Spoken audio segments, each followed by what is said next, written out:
राज्य માટે આગામી 3 કલાક ભારે 4 જિલ્લામાં રેડ એલર્ટ 13 જિલ્લામાં વરસાદનું ઓરેન્જ એલર્ટ 18 જિલ્લામાં વરસાદનું યલો એલર્ટ।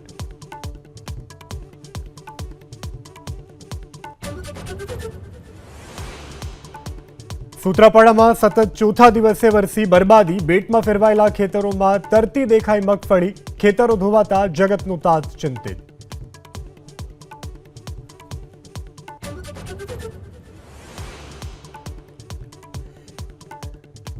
कृषि मंत्री बैठक खेडूतों साथे कर्यो संवाद खेडूतोनी मुश्किल परिस्थिति अंगे मेळव्यो ताक।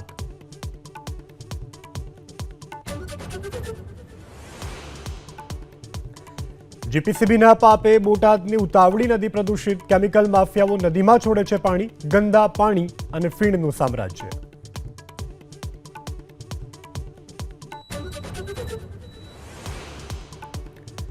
पाटीदारों ने रिझववा प्रदेश कांग्रेस खोडलधामना शरणे धजा चढ़ावी प्रचारना करशे श्री गणेश भाजपे गणाव्यो राजकीय स्टंट।